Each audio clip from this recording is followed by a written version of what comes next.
أشهد أن لا إله إلا الله وحده لا شريك له وأشهد أن محمدا عبده ورسوله أما بعد فأعوذ بالله من الشيطان الرجيم بسم الله الرحمن الرحيم الحمد لله رب العالمين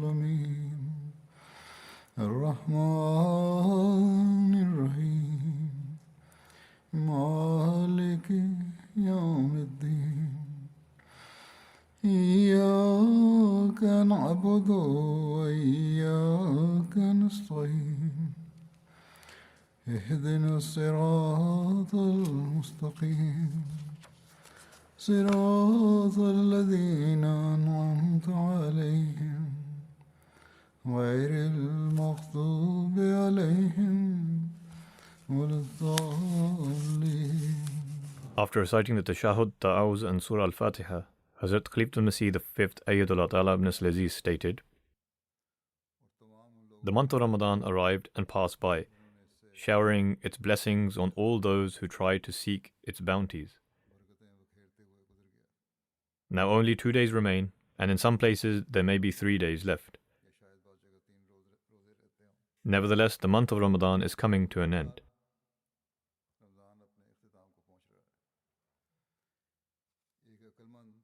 A wise and true believer always remembers, and it is pertinent to bear in mind, that as the month of Ramadan is coming to a close, we are not free from our many responsibilities and obligations.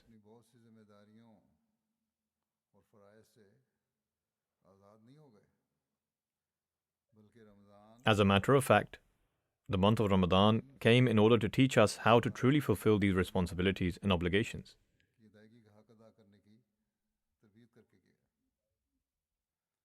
Ramadan taught us how we can remain persistent in fulfilling these responsibilities. It came in order to highlight the stages of progress, and having taught us this lesson, Ramadan is now coming to an end.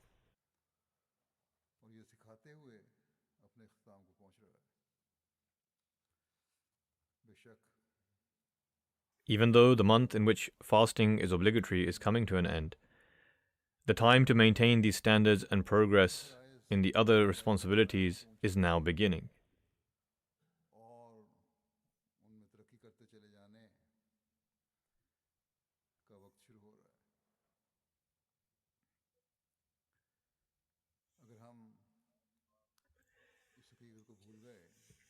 After the month of Ramadan, if we forget this reality of how one should maintain the high standards of our responsibilities and obligations,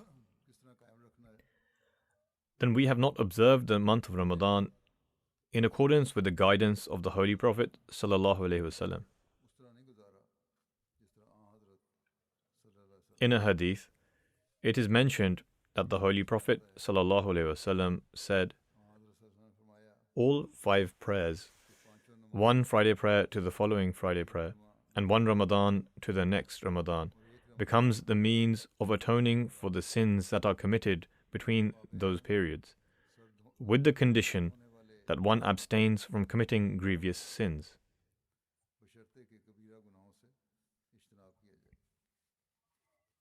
It should be clarified here that if a person does not identify less grievous sins and mistakes they commit, and does not try to refrain from them, nor seeks forgiveness after committing such deeds, then they transform into more grievous sins.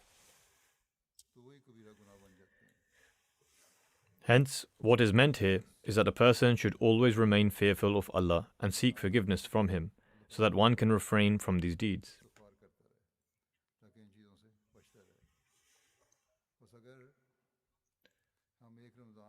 Therefore, if we do not spend the months between one Ramadan to the next Ramadan performing virtues, fulfilling our responsibilities, and fulfilling our due rights to worship and people, then we have not derived full benefit from Ramadan. तो हमने रमज़ान से भरपूर फ़ायदा नहीं उठाया। We are fortunate that the promised Messiah alayhi salam has guided us clearly in every matter. हर मामले में He constantly advised us to fulfill our responsibilities towards our worship, as well as to fulfill our rights owed to mankind. हक अदा करो और बंदों के भी हक अदा करो। He has presented us with a guide of how to live our lives. इखलाए अमल हमें दे दिया। अगर हम If we make this code of conduct a part of our lives का हिस्सा बना लें, and try to live accordingly, उस तरीक़ के मुताबिक अपनी ज़िंदगियाँ then we will most certainly tread on the paths which allow us to increase यकीनन हम and progress in our virtues, जो नेकियों में बढ़ने और तरक्की करने के रास्ते हैं, those paths which connect one Ramadan to the next, दूसरे रमज़ान को मिलाने के रास्ते हैं, which enable us to refrain from committing sins in between this period की जाने वाली गलतियों and enable us to be forgiven. गुनाहों से बचाने के रास्ते हैं, माफ़ करवाने के रास्ते हैं। इस ज़माने में In this era, सल्लल्लाहु अलैहि it is this very ardent devotee of the Holy Prophet ﷺ who repeatedly encourages us to live our lives in accordance with the true teachings of Islam, अपनी ज़िंदगियाँ गुजारने की and who clearly expresses that if we wish to be permanent recipients of the blessings of Allah the Almighty, then we must follow these teachings. के मुस्तकिल वारिस बनना है तो इन पर अमल करो। As such, I will now present some of the guidance imparted to us by the promised Messiah alayhi salam. बयान करूँगा। रमज़ान में During the month of Ramadan, we are inclined towards worship, तरफ तवज्जो पैदा होती है and we make a concerted effort to offer our obligatory prayers as well as voluntary prayers. और नवाफिल हम खास However, the obligation to offer prayers is not restricted to a certain month or a certain time. कोई खास महीना और Rather, it is necessary to offer the 5 daily prayers at their appointed time बल्कि दिन में and throughout all 12 months of the year. अपने मुकर्रर वक्त पर साल के 12 महीनों में अदा करने The Holy Prophet ﷺ has repeatedly reminded the believers towards this. इस बारे में मोमिनों को बार-बार तवज्जो दिलाई। On one occasion, the Holy Prophet ﷺ said, "Leaving prayers pushes a person closer towards disbelief and idolatry." Furthermore, the Holy Prophet ﷺ says, "On the Day of Judgment, the first thing that people will be questioned about is prayer. सबसे पहले जिस चीज़ का बंदों से हिसाब लिया जाएगा If this is in order, then that person has succeeded and will attain salvation." ठीक रहा तो वो कामयाब हो गया।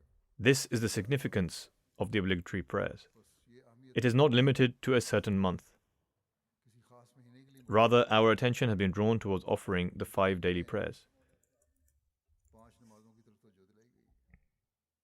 The promised Messiah alayhi salam has repeatedly advised us and drawn our attention towards the importance of prayers. बार-बार तलकीन की और नसीहत फरमाई He has clearly stated खोलकर बयान what prayer is, कि नमाज क्या है, how it is to be offered, and how we can derive pleasure in prayer. किस तरह हम नमाज से Moreover, we should make efforts to experience this enjoyment. इस लज़्ज़त उठाने की कोशिश भी करनी चाहिए They should be such that increase our love for Allah the Almighty. जो अल्लाह ताला से मोहब्बत में बढ़ाने वाली हों। ये नहीं It should not be the case that when we are in need and face a worldly problem, we lay the prayer mat or go to the mosque and weep and supplicate for a few moments. और थोड़ी सी गिरियाज़ाई Then, when the difficulty is resolved, we become neglectful. जब मसला हल हो गया Or that we only focus on prayers in Ramadan and then abandon them afterwards, or do not give them the same level of attention as one ought to. या वो तवज्जो नहीं रही जो होनी चाहिए थी। If this is the case, then as it has been mentioned in the hadith I presented earlier, neither our formal prayers nor the Friday prayers or our fasts will serve as a means of having our sins forgiven. हज़रत मसीह अलैहिस्सलाम ने Elaborating on what prayer is, the promised Messiah alayhi salam said, It is a special form of supplication to the divine, but people consider it to be a tax that is due to kings. These foolish people do not even know that God Almighty has no need for such things. What need does His independent being have for man to pray to Him, extol His glory, and praise Him, besought of all as He is? In fact, it is man who derives benefit and reaches his objective through these means. It gives me great pain to observe that in this day and age, there is no love for worship, virtue, and piety. These are matters of love, so these duties should be performed correctly. The reason for this is the poisonous, widespread effect of evil custom. It is for this reason that the love of Allah the Almighty is falling cold. People are increasingly falling into evil customs, and people do not experience the pleasure they ought to in worship. There is nothing in the world which, according to the design of Allah the Almighty, does not give pleasure or satisfaction in some form. A person who is ill cannot derive pleasure from even the most exquisite and delicious food, and considers it to be bitter or completely tasteless. After taking medicine or due to illness, one's mouth loses its sense of taste and cannot taste the flavor of anything.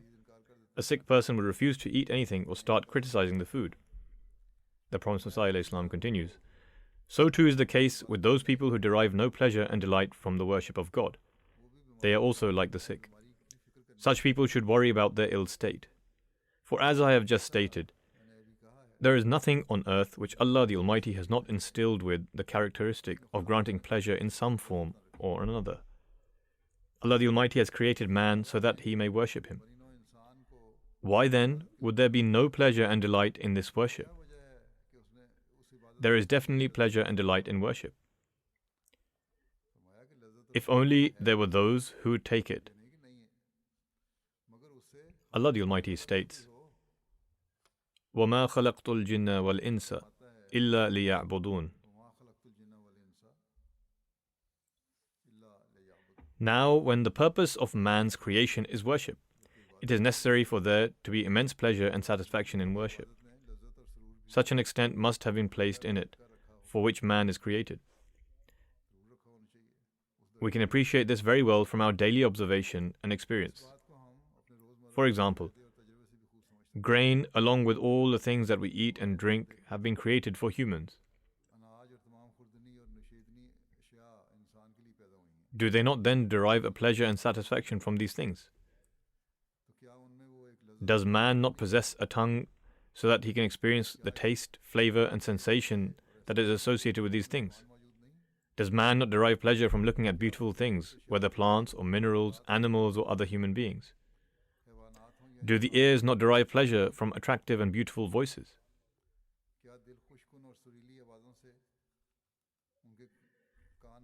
Then is there any further argument required to establish the fact that if there is pleasure in everything, and one derives pleasure from these things, then why would there not be pleasure in worship? The Promised Messiah ﷺ then states, "In the same manner, bear well in mind that worship is no burden or tax. This too possesses a pleasure and satisfaction, and this pleasure and satisfaction is far greater than all the delights of this world and all carnal pleasures." He then states, "Moreover, just as an ill person remains deprived of the pleasure of even the finest and most exquisite foods, so too is precisely the case with the unfortunate person who does not find pleasure in worshipping Allah. Their case is like that of the sick, and they should be concerned about it and find a cure. Hence, one must ponder over this point as to how they are to strive to derive pleasure. How can one derive any pleasure from that which one has no knowledge or understanding about?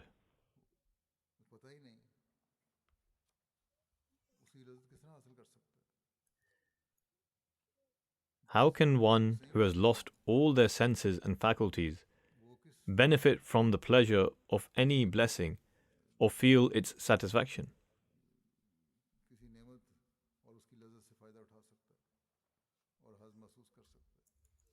If man falls prey to materialism, they have no concern for such matters, and thus become like the sick. The solution to this has also been given by the promised Messiah alayhi salam.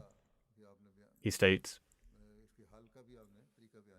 I observe that people are negligent and indolent in observing their prayers, because they are oblivious to the pleasure and satisfaction that Allah the Exalted has invested in prayer. The fact that they are oblivious is a significant cause in this respect. Then there is even greater negligence and indolence in cities and towns. Even 50% of the people do not eagerly bow their heads before their true master with sincere love. The question that arises is, why do they not bow or worship?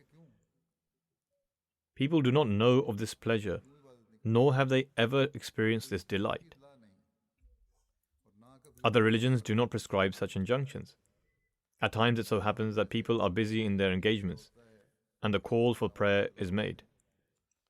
People do not wish to hear the call to prayer and say that they are preoccupied in their work, and what is the need to place them in such difficulty? It is as if their hearts begin to throb with pain.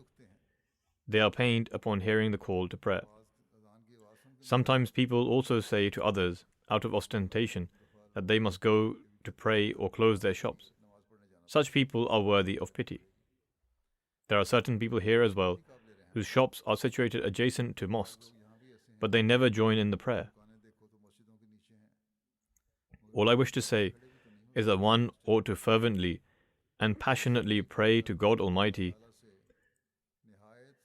that just as He has granted us diverse forms of pleasure in fruits and other things, may He enable us to experience even once the sweet taste of prayer and worship. This prayer should also be offered for Allah to enable one to experience the delight in prayer, and only then will one experience His pleasure.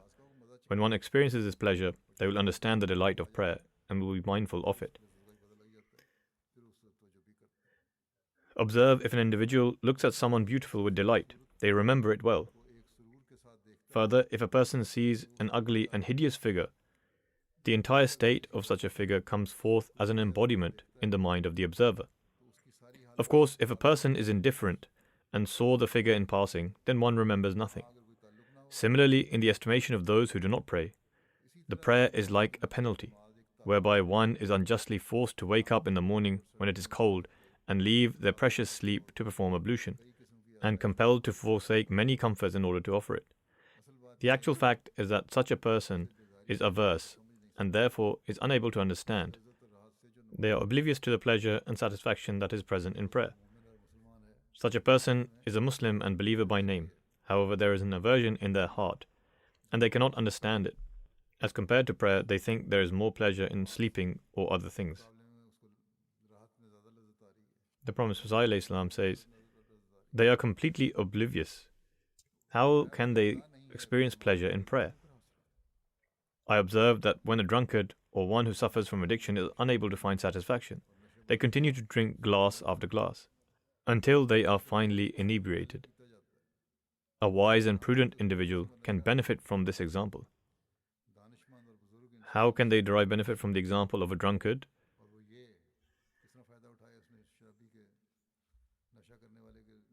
If a person is a sincere believer, they must remain persistent in prayer and continue observing it until they begin to experience pleasure. Just as a drunkard conceives of a pleasure in his mind, which is the actual objective he pursues, in the same way, the mind and all of one's faculties must feel a propensity towards the acquisition of that very pleasure that exists in prayer. Then, with sincerity and passion, at least to the extent that an addict suffers from anxiety, restlessness, and pain, an individual ought to pray. The heart ought to incline to prayer. As has been mentioned before, they ought to pray to Allah the Almighty to grant them that satisfaction and delight. I say truthfully that surely and most definitely they will experience the pleasure of prayer. If they offer heartfelt prayers, then they will derive this pleasure. Then, in the observance of prayer, one ought to strive to seek the benefit that are associated with it and keep in view the concept of goodness or ihsan. As God Almighty states, Innal hasanati yudhibna sayyi'at. That is to say, good works drive away evil.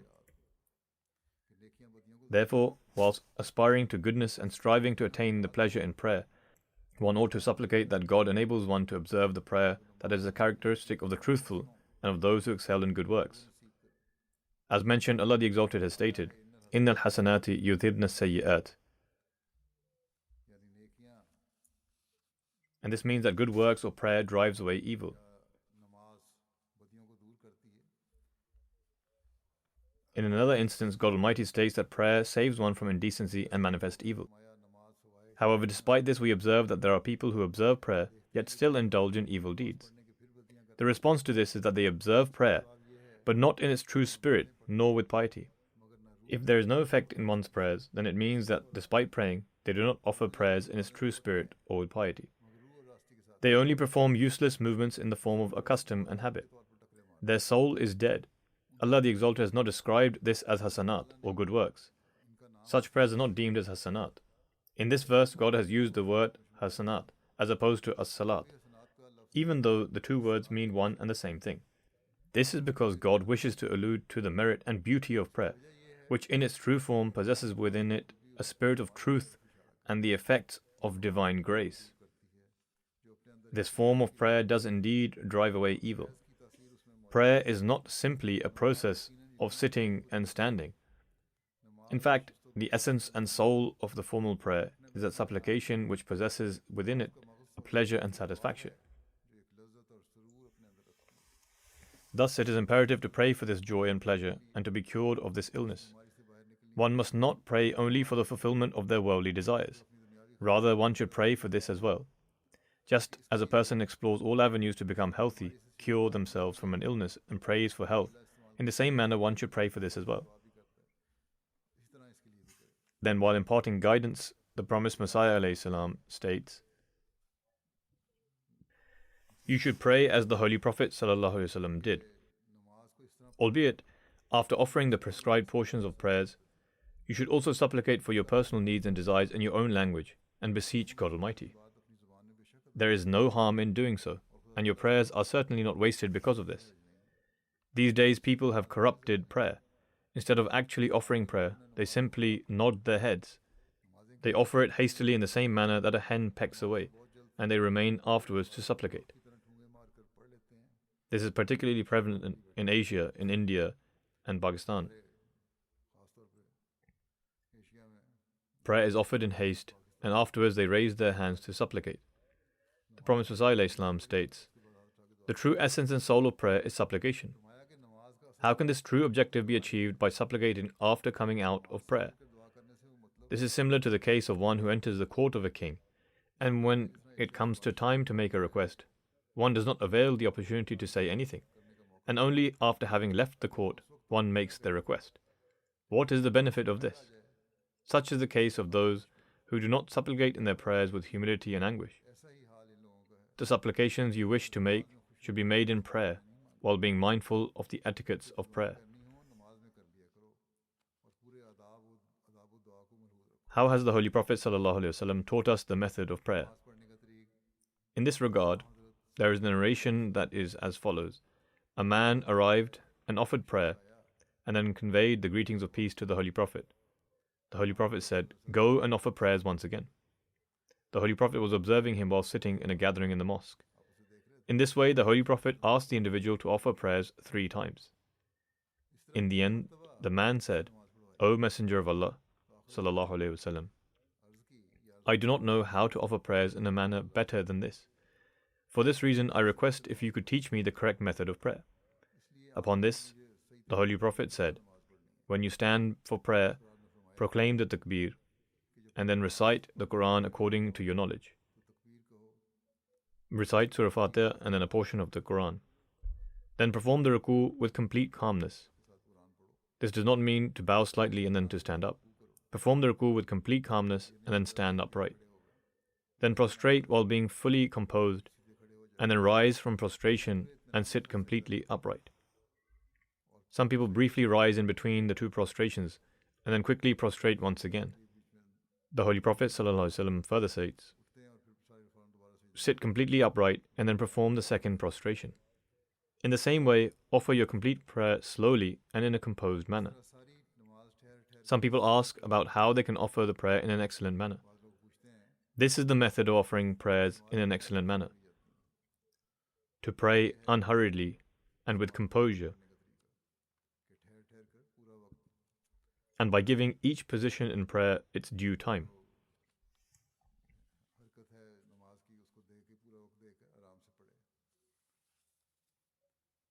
Then, after focusing on offering prayer once its philosophy is understood, it is the duty of a believer to recite and understand the Holy Quran and give due attention to it.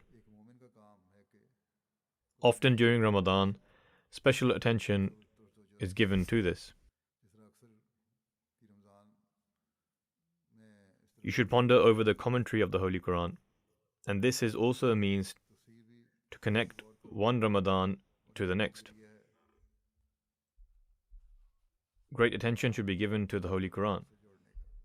In respect to reciting the Holy Quran, the Prophet ﷺ states, "If we did not have the Quran, and if these collections of hadith had been the crowning glory of our faith and belief, we would not even be able to show our faces to other nations out of shame." I reflected over the word Quran, and then it became evident to me that this blessed word in itself contains a magnificent prophecy. The prophecy is that this book alone is the Quran, i.e. a book that is worthy of being recited. And there will be a time when this will be the case even more so than before. In the era when other books will also be recited alongside the Quran alone shall be worthy of being recited, so that the honor of Islam may be saved and falsehood may be uprooted. Other books will be deserved to be forsaken completely. This is also the meaning of Furqan, i.e. distinction. In other words, this book alone shall stand to distinguish between truth and falsehood, and no other compilation of hadith, or any other book for that matter, shall be equal in value or stature. Now forsake all other books and read the book of Allah day and night. Truly devoid of faith is the one who does not turn to the Quran, and who remains day and night engaged in studying other books. Our community ought to become absorbed with heart and soul in studying and reflecting on the Holy Quran, and should not let themselves become overly preoccupied in studying the hadith. It is most regrettable that the Holy Quran is not given the same attention nor studied as are the hadith. At this time, if you employ the weapon known as the Holy Quran, you shall be victorious. No darkness will be able to stand in the face of this light. Then, with regards to how one can establish virtue, the Prophet ﷺ states that one ought to give precedence to faith over all worldly pursuits. The Prophet ﷺ states, "Observe, there are two kinds of people. The first are those who accept Islam and remain busy in worldly pursuits. Satan prevails over them. I do not mean to say that it is forbidden to do business. Of course not. The companions also partook in their work of trade, but they gave precedence to the faith over the world. They accepted Islam and gained true knowledge regarding Islam, which indeed filled their hearts to the brink. This is the reason why they did not falter from any of Satan's attacks. Nothing could prevent them from expressing the truth. What I mean by this is that those who are completely absorbed in the world and become enslaved to it as if they adore it, they are the ones upon whom Satan prevails and takes control of. The second kind of people are those who are constantly thinking about the progress of their faith. These are the ones who are called the party of Allah. They overcome Satan and his legions. As wealth is a byproduct of trading, God Almighty has declared the desire to acquire faith in the progress of religion a form of trade. Allah has stated that acquiring faith is also a form of trade. Hence, God Almighty states, "Hal adullukum ala tijaratin tunjikum min adhabin alim." Shall I point out to you a bargain that will save you from a painful punishment? The Prophet ﷺ states, "The best trade is that of faith, which will save you from the painful punishment." Hence, I too say in the words of God Almighty, "Hal adullukum ala tijaratin tunjikum min adhabin alim." The Promised Messiah ﷺ further states, "As for those who decrease in their pursuits and passion in their faith, I fear that Satan may prevail over them." One should never become slack. If one does not understand any matter, they should ask, so that they increase their insight. It is not unlawful to ask. One should certainly ask questions if they do not understand something. One should ask questions in order to make progress in their practical conditions, and it is necessary to ask questions.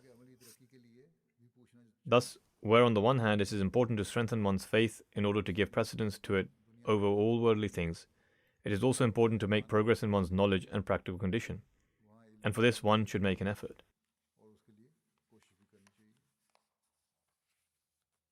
Then, the method which the promised Messiah ﷺ has told us in order to continue to garner the blessings of Ramadan is to keep practicing the high morals we show to one another, which we learnt in the month of Ramadan.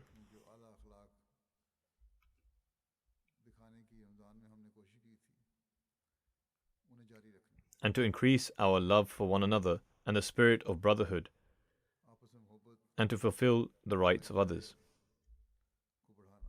The promised Messiah ﷺ states, "Our community cannot flourish until they have true compassion for each other.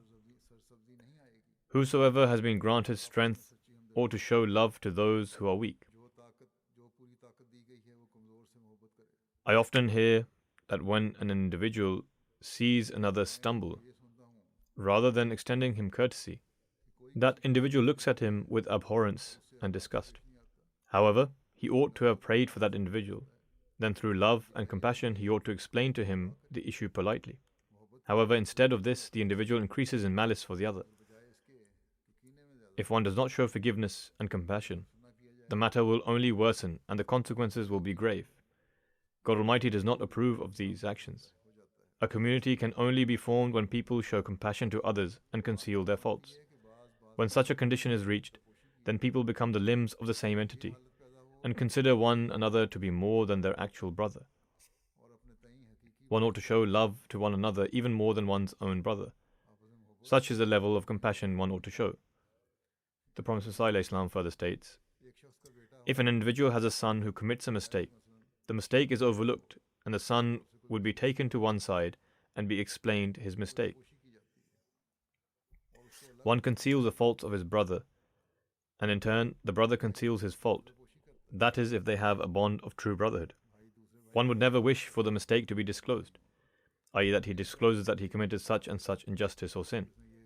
When God Almighty declares the community as brothers, then are these the rights owed to one's brother? One does not abandon the bond of brotherhood in this world, then what reason do you have to abandon this?"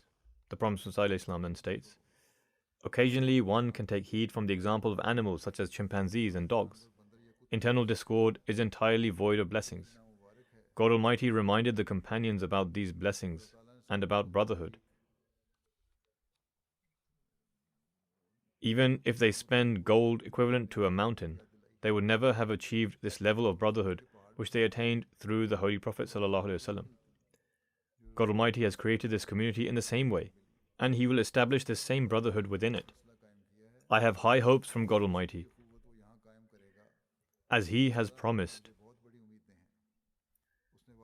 جَاعِلُ الَّذِينَ اتَّبَعُوكَ فَوْقَ الَّذِينَ كَفَرُوا إِلَى يَوْمِ الْقِيَامَةِ.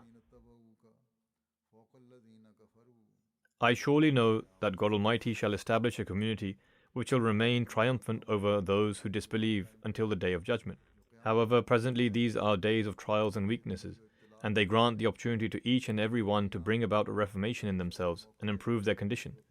To complain of one another, hurt one's feelings, to injure one's sentiments by use of harsh language, and to consider the weak and humble as lowly people is a grave sin. The Prophet ﷺ states, "Our community does not require people who possess the physical strength of mighty wrestlers. We do not require wrestlers. Instead, we require people who possess the strength to continue working towards the transformation of their morals. Without doubt, a truly mighty and powerful person is not the one who can move a mountain from its place, not in the least. True courage is to muster the strength to reform one's morals. So remember, strive with all your strength and resolve to improve your morals, because this is true strength and bravery." With regards to showing love and harmony to one another, to fulfill the rights of others, and to lead a life of humility and modesty. The Prophet ﷺ states, "It is necessary for the righteous to live a life of humility and modesty. This is an aspect of piety by which we must combat undue anger. To refrain from anger was the final and most trying stage experienced by many a great saints and the truthful. Vanity and pride stem from anger, and in certain cases, anger itself is the result of arrogance and conceit. In other words, anger comes about due to arrogance and pride, or owing to anger, one becomes arrogant and proud. For anger comes about when an individual gives superiority to themselves over another. I do not desire that members of my community should consider themselves superior or inferior, behave arrogantly, or look down upon one another. God knows who is superior or inferior. This is a form of contempt which is imbued with disrespect. I fear that this contempt may grow like a seed and ruin such a person. Certain people meet those of high standing with immense respect, but truly great is the one who listens to a lowly person with humility, comforts them, gives importance to their opinion, and does not rebuke them in a manner that would cause them grief. The elders and office bearers should be particularly mindful of this and speak to everyone with courtesy and in a loving manner. God Almighty states, وَلَا تَنَابَزُوا بِالْأَلْقَابِ بِئْسَ الْإِسْمُ الْفُسُوقُ بَعْدَ الْإِيمَانِ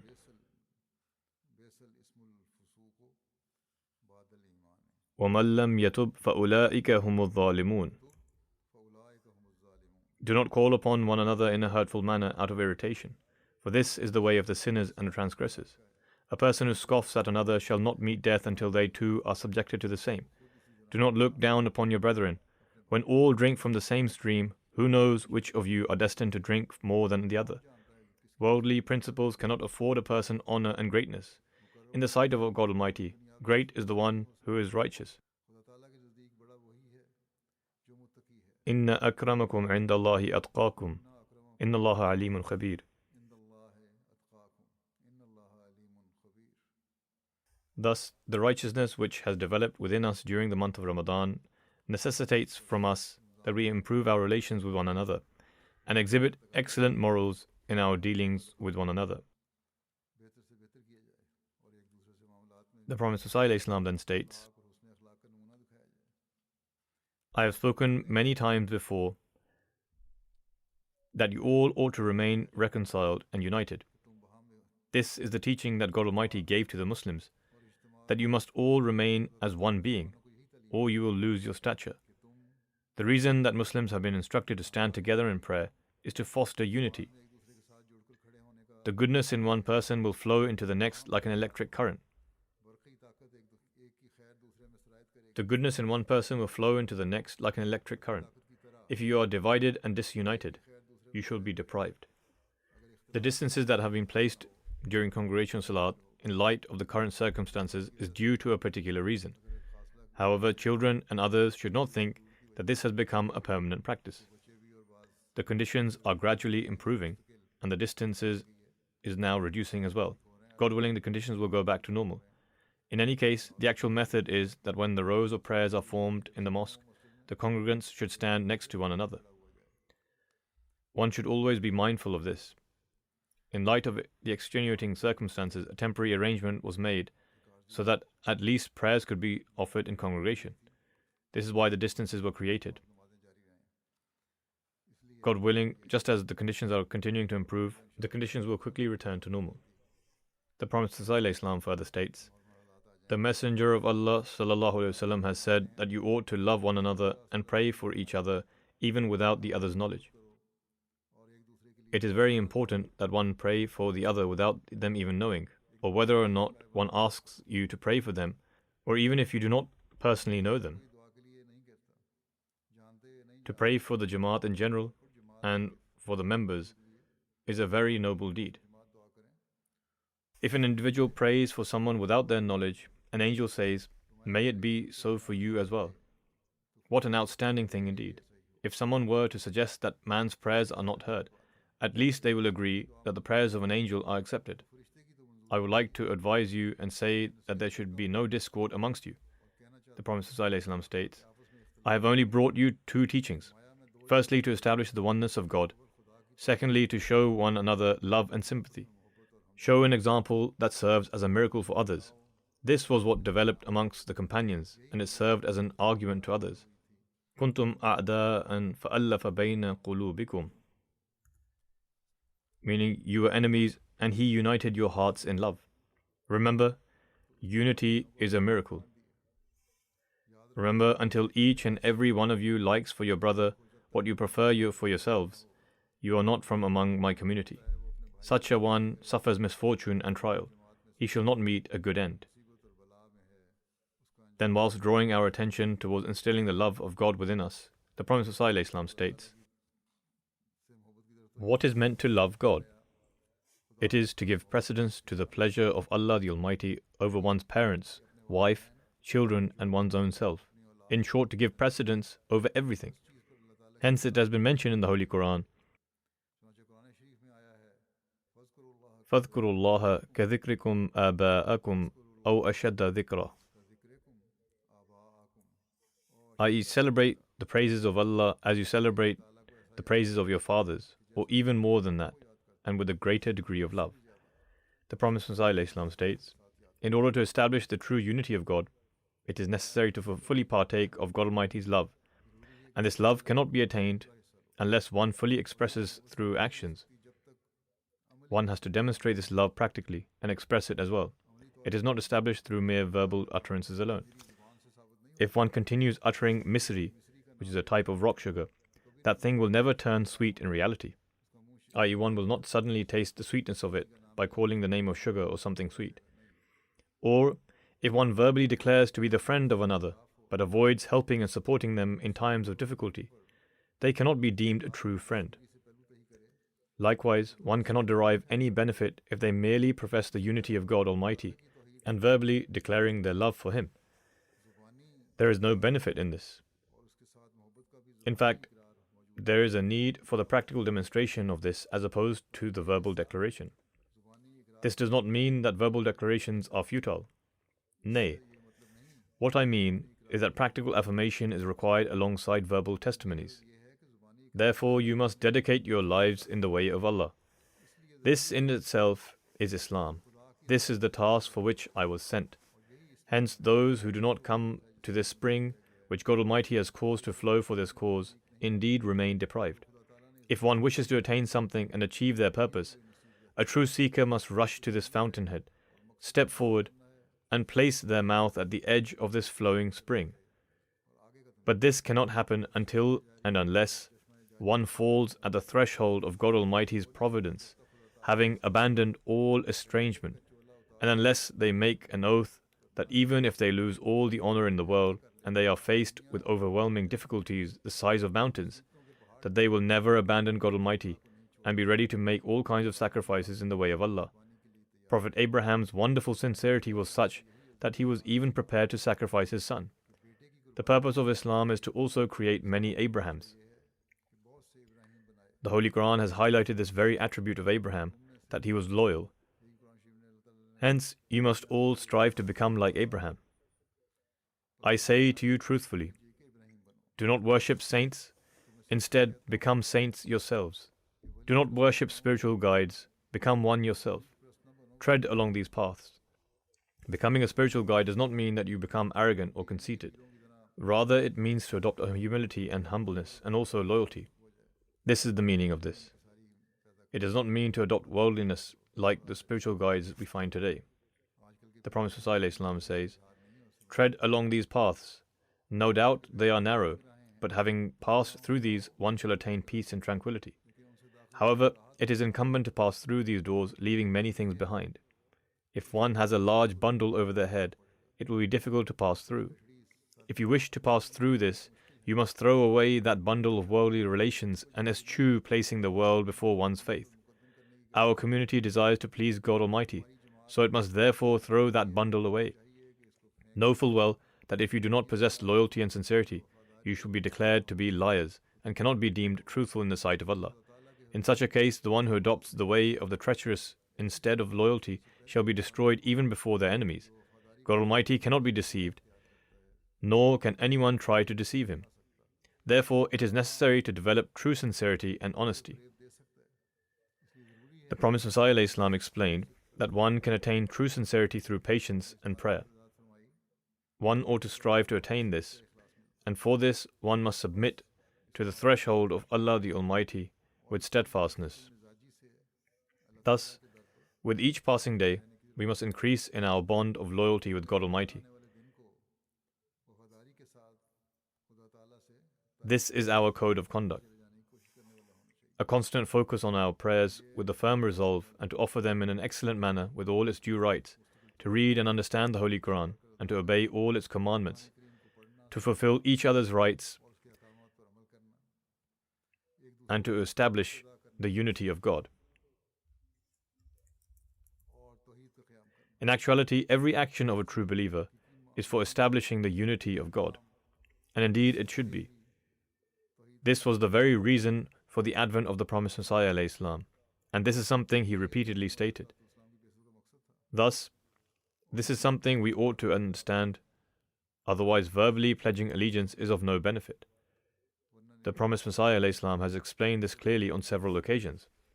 For example, on one occasion the promised Messiah ﷺ states, "One who claims to have sworn an oath of allegiance to me and have faith ought to examine themselves and ask whether they are a shell or the kernel. Without the essence, without faith, without love, without obedience, without swearing an oath of allegiance, without belief, without being a follower, a person who claims to be a Muslim is not true in their claim." Bear in mind that in truth, i.e. when one professes love or belief or pledges allegiance, these are all claims. It will not be a truthful claim. Bear in mind that in truth, a shell without the kernel has no value whatsoever in the estimation of Allah the Exalted. Also bear well in mind that one does not know when death will come. But what is for certain is that death is inevitable.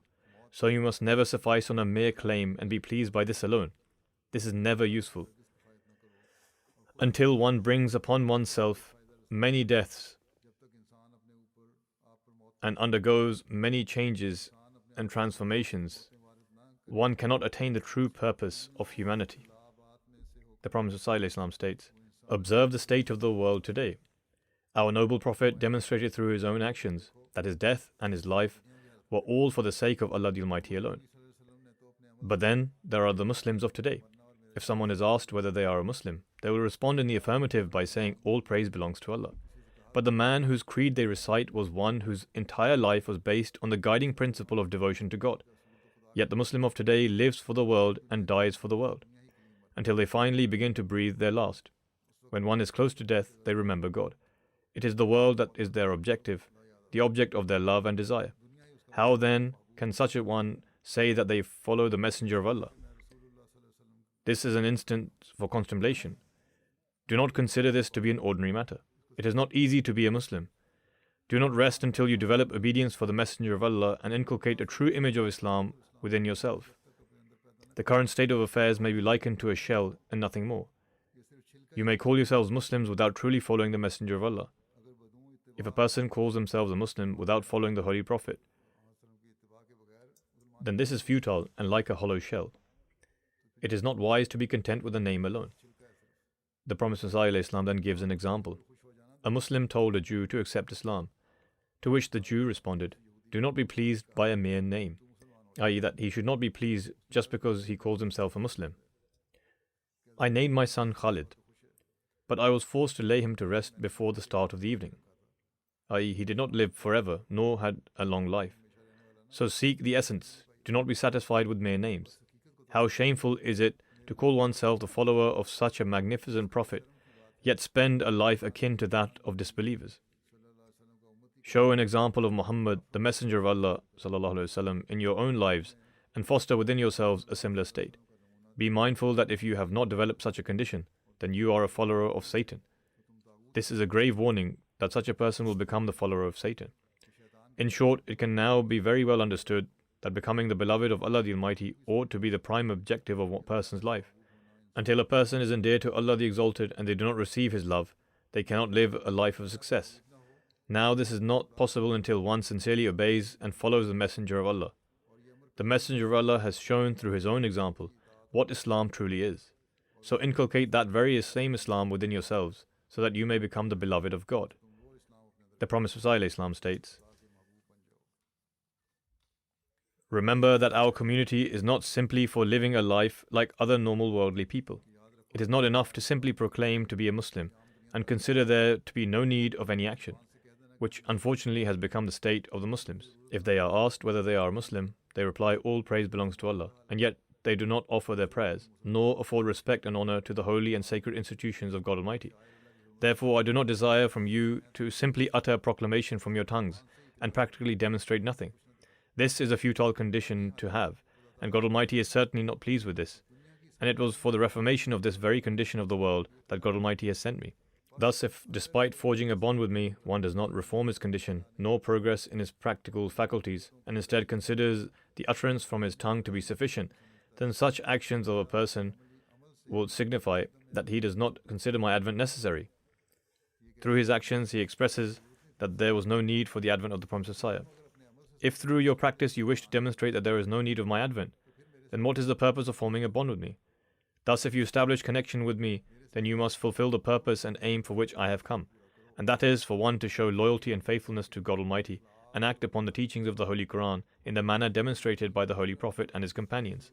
Ponder over the true essence of what the Holy Quran seeks to establish and act upon these things. For God Almighty, it will not be sufficient for one to merely profess verbal belief and then not to follow up with improved actions and deeds.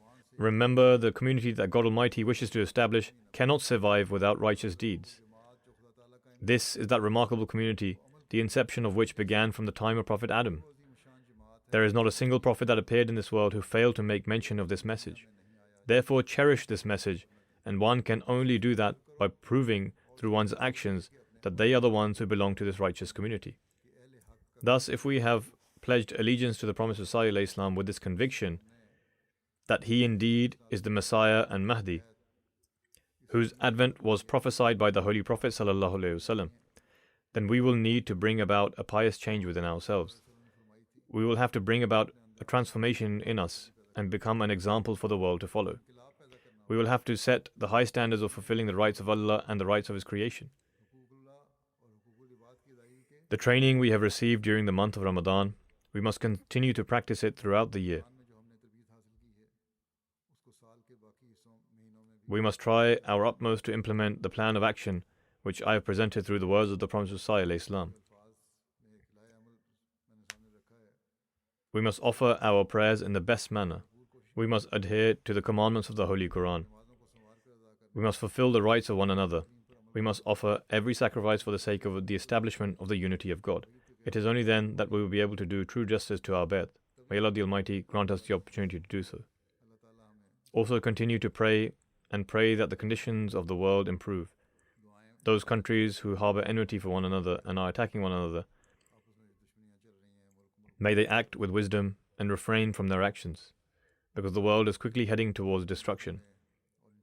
However, they can only find a way out of this by recognizing their Creator. Also pray for those Ahmadis who have been imprisoned due to their faith. Pray for the Ahmadis in Pakistan and for their conditions to improve. Similarly, pray for the improvement in the conditions of various other countries as well. And also the Ahmadis who have been imprisoned due to their faith in Afghanistan and Algeria. Due to the laws in Pakistan, and owing to the fear of the clerics, as well as the public, the judges are not even able to issue correct verdicts. May Allah the Almighty improve the conditions there, and may the Ahmadis live freely in Pakistan. After the Friday prayers, I will lead the funeral prayer of respected Abdul Baqi Arshad Sahib, who had been serving as the chairman of Al-Shirkatul Islamiyya UK. He was the son of Dr. Abdul Hamid Sahib of Faisalabad.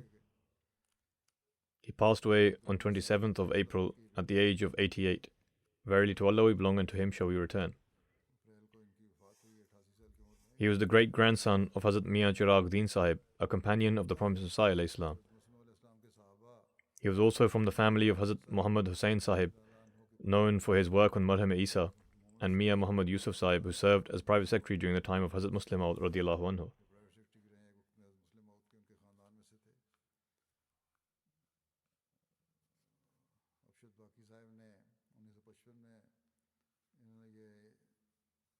Arshad Baki Sahib came to the UK in 1955 and studied electrical engineering here and lived at Fazl Mosque during this time along with his wife. He then found work in Saudi Arabia and moved there in 1963, where he stayed until 1972. While living in Saudi Arabia, he had the opportunity of serving Ahmadis who were travelling to perform Hajj and Umrah, which even included some companions of the Prophet ﷺ. During his time in Saudi Arabia, he also had the honour of being imprisoned in the way of Allah on account of being an Ahmadi. The government offered that if he renounced Ahmadiyyat, then he would be freed. However, he chose to endure imprisonment and refused to abandon Ahmadiyyat. He was exiled from the country in 1972, upon which he returned to the UK. From his return here until his last breath, he was granted the ability to serve in various capacities. When Hazrat Khalifah Masih IV Rahimahullah migrated from Pakistan, he went to receive him in Holland and then accompanied him from Holland to the UK. He served in the UK as Secretary Jaidad. He also played an important role in acquiring the land for Islamabad. He was able to serve as Naib Amir UK. He had the opportunity to serve as Afsar Jalsa Salana UK, Chairman Africa Trade, and served for a long time as Chairman of Al Shikratul Islamiyah. He is survived by 2 sons and 2 daughters. One of his sons, Nabil Arshad Sahib, renders good service for the Jamaat here.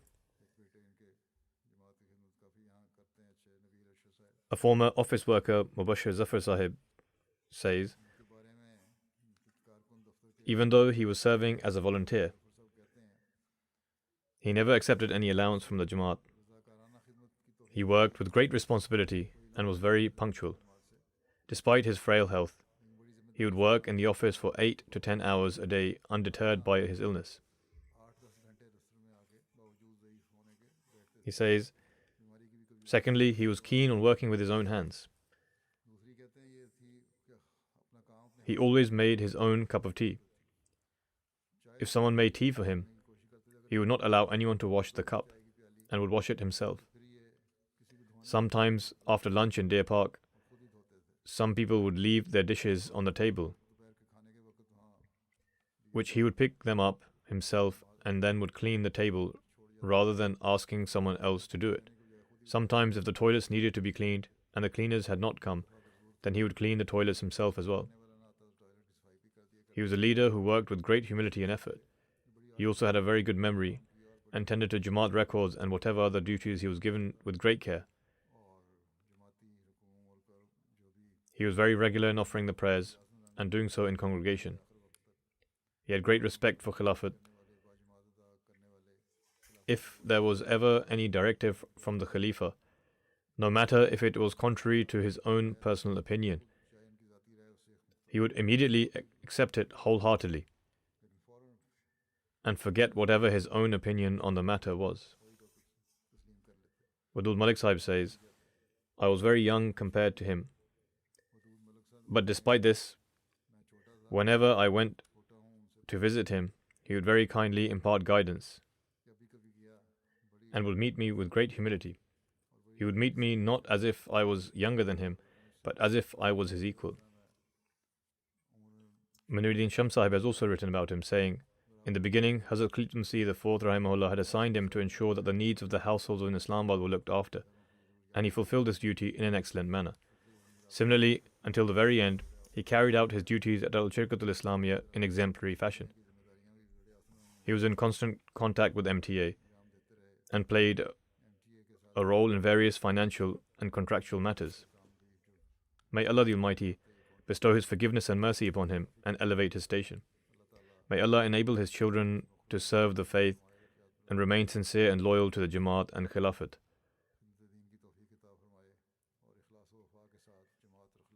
After the Friday prayers, I will go outside to lead his funeral prayer.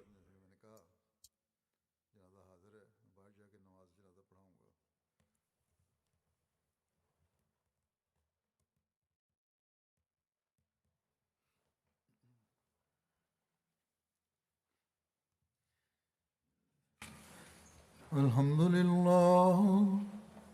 لله نحمده ونستعينه ونستغفره ونؤمن به ونتوكل عليه ونعوذ بالله من شرور أنفسنا ومن سيئات أعمالنا من يهده الله فلا مضل له ومن يضلل فلا هادي له